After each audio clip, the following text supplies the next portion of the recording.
Hello everyone, welcome to I exam B. मैं हूं Garima, ex bank PO Bank of India, और आज हम बात करने वाले हैं असिस्टेंट मैनेजर का जो एग्जाम होने वाला है एनएचबी का 18 अक्टूबर को। उसमें रीजनिंग के कुछ स्पेशल टिप्स के बारे में जो कि आपके लास्ट मिनट प्रिपरेशन में काफी हेल्प करेंगे आपको। So let's get started. तो जिन्होंने भी एनएचबी का फॉर्म भरा हुआ है उनको पैटर्न के बारे में तो अच्छे से ही पता होगा, बट फिर भी हम क्योंकि रीजनिंग पे फोकस कर रहे हैं एक बार पैटर्न समझने की कोशिश करते हैं। 45 क्वेश्चंस आपको दिए जाएंगे जो आपको सॉल्व करने होंगे 60 मिनट्स में। तो जिन्होंने भी बाकी और एग्जाम्स क्लियर किए हैं या फिर अपीयर हो रहे हैं उनको ये पता होगा कि और एग्जाम्स में मान लीजिए 20 मिनट्स में आपको 35 क्वेश्चंस करने होते हैं, जो कि थोड़ा सा टफ हो जाता है बच्चों के लिए। तो यहाँ पे टाइम आपको सफिशिएंट मिल रहा है 45 क्वेश्चंस करने के लिए। 60 मिनट्स काफी सफिशिएंट है। अगर आप ध्यान से देखें तो देखिए वेटेज भी जो क्वेश्चंस का है वो अलग है, क्योंकि 45 क्वेश्चंस के लिए मार्क्स अलॉटेड है 60। तो हो सकता है कुछ क्वेश्चंस 22 मार्क्स के हों, कुछ क्वेश्चन 1 मार्क्स के हों। तो ये आपको बहुत ध्यान से सॉल्व करने होंगे कि 2 मार्क्स के तो बिल्कुल ना छोड़े और 1 मार्क्स के भी अटेम्प्ट करें।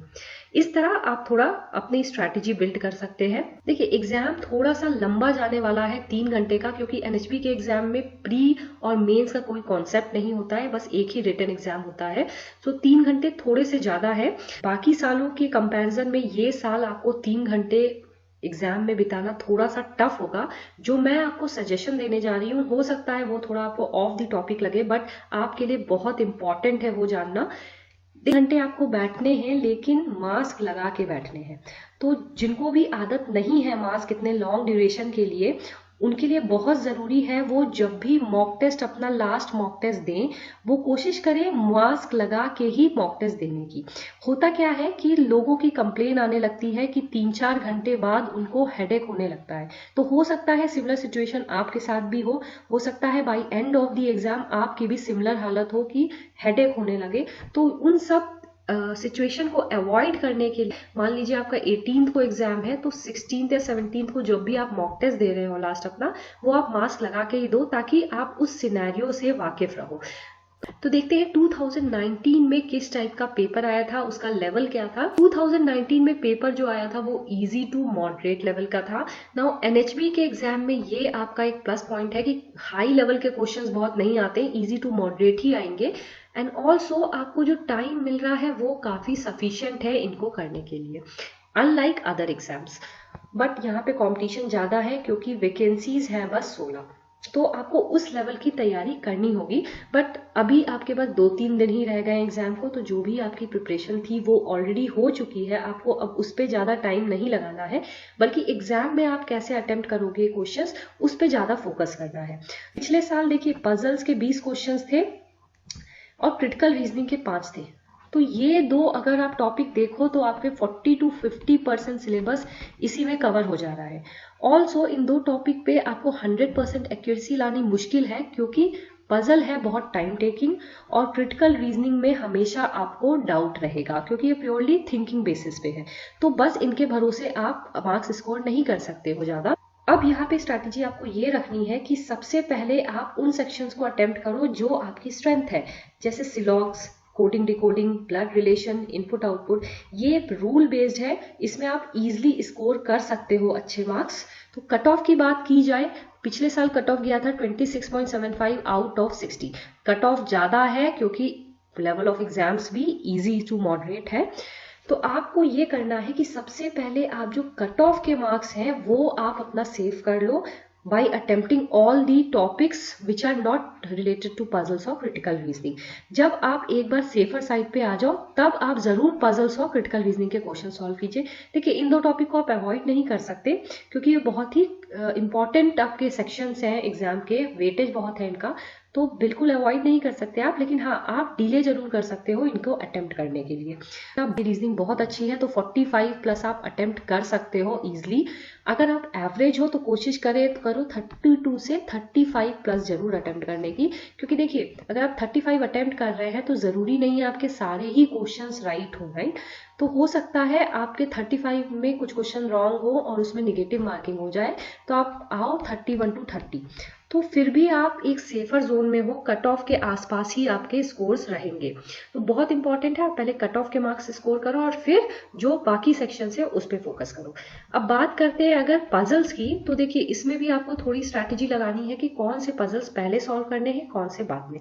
मेरा सजेशन आपके लिए ये है, वो सारे पजल्स मान लीजिए सिटिंग अरेंजमेंट है, जैसे सर्कुलर बेस्ड या लीनियर बेस्ड, जिसमें सारे लोग एक ही डायरेक्शन में देख रहे हो, तो उसको आप जरूर अटेम्प्ट करो। या फिर 2 वेरिएबल्स के जो पजल्स होते हैं उसको आप पहले अटेम्प्ट करो। कोई सिटिंग अरेंजमेंट या पजल्स है जिसमें लोग अलग अलग दिशाओं में देख रहे हैं डायरेक्शन में, तो कोशिश करो उनको आप थोड़ा बाद में अटेम्प्ट करने को। या फिर 4 वेरिएबल्स जिसमें है वो आप बाद में अटेम्प्ट कर सकते हैं। देखो आपको हर क्वेश्चन पढ़ने का टाइम तो जरूर मिल जाएगा और आप अकॉर्डिंगली डिसाइड कर सकते हैं कौन से क्वेश्चंस पहले करने हैं, कौन से बाद में करने हैं। अब देखिए बहुत जगह सजेशन ये आता है आपको कि सबसे पहला जो क्वेश्चन है वो आप पजल अटेम्प्ट मत करो। तो मेरा भी आपसे यही सजेशन है।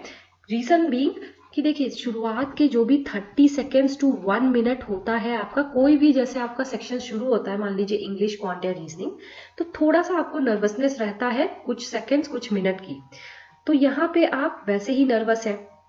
पजल वीकनेस है आपका, जो कि बहुत मैक्सिमम लोग का, मैं कहूंगी 95% लोगों का पजल वीकनेस होता है। तो एक तो आप अपने वीकनेस पे काम करोगे, फिर आप उस पर नर्वस भी रहोगे, तो दोनों को अगर आप कंबाइन कर दोगे तो आप डेफिनेटली डीमोरलाइज हो जाओगे। हाँ, अगर आपकी पजल स्ट्रेंथ है तो डेफिनेटली आप पजल से स्टार्ट कीजिए अपना सेक्शन। मान लीजिए किसी एक पजल में आपको 2 से 3 मिनट लग गया और फिर भी वो सॉल्व नहीं हुआ, तो आप बिल्कुल डीमोटिवेट हो जाएंगे और उसका असर आपके बाकी जितने सेक्शंस हैं उस पर पड़ेगा। तो to be on a safer side, as I said, cut off वाले मार्क्स आप पहले क्लियर करो और फिर आप पजल्स या क्रिटिकल रीजनिंग पे जाओ, क्योंकि आपको जरूर टाइम मिलेगा इन सब क्वेश्चंस को फिर से अटेम्प्ट करने के लिए। देखते हैं आपको क्या क्या करना है एग्जाम के एक दिन पहले। मेरा सजेशन आपको ये है कि मॉक टेस्ट कभी भी आप एक दिन पहले मत दीजिए, अवॉइड कीजिए। आप जैसे आपका एग्जाम 18th को है तो कोशिश कीजिए 17th को मॉक टेस्ट मत दीजिए। हाँ, 16th को आप डेफिनेटली 2 मॉक टेस्ट दे दो, there is no problem, but 17th को अवॉइड करो, क्योंकि देखिए 3 घंटे का आपका मॉक टेस्ट होगा। फिर अगर आपको एनालाइज करने की हैबिट है तो 1-2 घंटे उसमें जाएगा। टोटल आपका मान लीजिए 5 आवर बहुत स्ट्रेसफुल हो जाएगा only because of the mock test.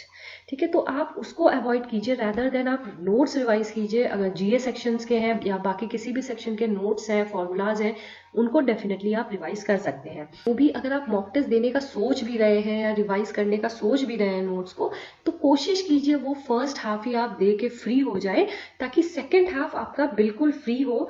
तो आप जैसे इंस्ट्रक्शंस हैं एडमिट कार्ड पे, what to do what not to do, वो सब आप पढ़ सके, उसके लिए आपके पास टाइम बचे। फिर जो भी आपकी बिलोंगिंग्स हैं वो आप एक दिन पहले रख सके, जो भी डॉक्यूमेंट्स है, क्योंकि उसके बिना आपको एंट्री नहीं मिलेगी एग्जाम में। फिर बहुत ज़रूरी है आप एक प्रॉपर स्लीप ले, ताकि आप नेक्स्ट डे बिल्कुल फ्रेश माइंड से एग्जाम दे पाए। अब देखते हैं क्या आपकी स्ट्रैटेजी होनी चाहिए ऑन दी एग्जाम डे। सबसे मोस्ट इंपॉर्टेंट है, प्लीज एग्जाम वेन्यू पर टाइम से पहुंचिए।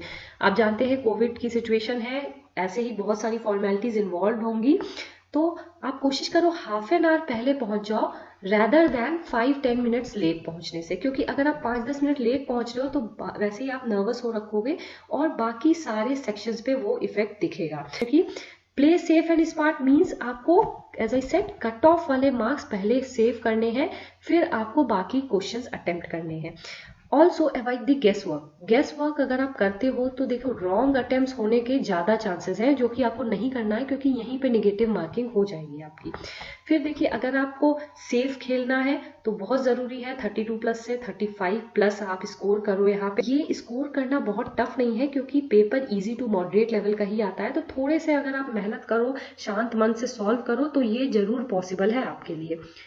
फिर किसी भी क्वेश्चन पे आपको बहुत ज्यादा टाइम स्पेंड नहीं करना है। 30 to 40 सेकेंड्स में अगर कोई क्वेश्चन नहीं हो रहा है तो आप नेक्स्ट क्वेश्चन पे बढ़ो।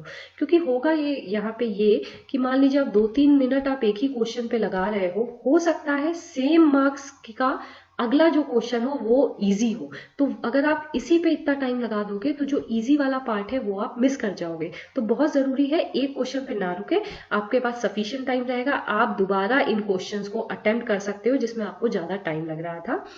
सबसे मोस्ट इंपॉर्टेंट जो टिप है गाइस वो ये है कि अगर आप नर्वस हो तो क्या करना है। मान लीजिए आपने 2-3 मिनट कोई क्वेश्चन अटेम्प्ट किया, वो आपसे सॉल्व नहीं हो रहा है, तो आपका मोरल बिल्कुल डाउन हो जाता है उस टाइम। वहां पे आपको ये करना है कि आप 30 सेकेंड से 1 मिनट तक आप ब्रेक लीजिए। आप टाइम की वहां चिंता मत कीजिए, क्योंकि अगर आप नर्वस होंगे तो आप कुछ भी सॉल्व नहीं कर पाएंगे। तो आप 1 मिनट का ब्रेक ले लो। उस टाइम आप कुछ भी नहीं करो, कोई भी क्वेश्चन अटेम्प्ट नहीं करो, और उसके बाद आप जहां पे आपको 2-3 मिनट लग रहा था वो क्वेश्चन बिल्कुल अटेम्प्ट मत कीजिए, बल्कि उसके नेक्स्ट जो भी 3-4 क्वेश्चन है उसको आप स्क्रॉल करो, देखो कौन सा क्वेश्चन आप सॉल्व कर सकते हो। हाँ, जब आप 4-5 क्वेश्चन कॉन्फिडेंटली सॉल्व कर लेते हो तब डेफिनेटली आप इन क्वेश्चंस को अटेम्प्ट कर सकते हो जिसमें आपको बहुत ज्यादा टाइम लग रहा था। तो आपको पॉज लेना है और फिर दूसरे क्वेश्चंस को करना है। फ्रेंड्स, ये कुछ ऐसे टिप्स थे जो मेरे एक्सपीरियंस पे बेस्ड है, हो सकता है आपकी कोई और स्ट्रैटेजी हो, so you are most welcome to adopt that. And result ये होना चाहिए कि आपका एग्जाम अच्छे से हो, आपका एक पेपर क्लियर हो, no matter what strategy you follow. Friends, in iExamB we offer all these courses. अगर आप नेक्स्ट ईयर NHB का एग्जाम लेने की प्रिपरेशन कर रहे हो तो डेफिनेटली हमारे कोर्स में इनरोल कर सकते हैं। Also free mock test available है, उसको आप अटेम्प्ट कर सकते हैं। NHB का लास्ट ईयर जो 2019 का पेपर था वो भी एज अ मॉक टेस्ट दिया हुआ है, उसको भी आप जरूर अटेम्प्ट करें एग्जाम के पहले। हमें आप कॉल कर सकते हैं, पिंग कर सकते हैं, अपने सारे डाउट्स क्लियर कर सकते हैं।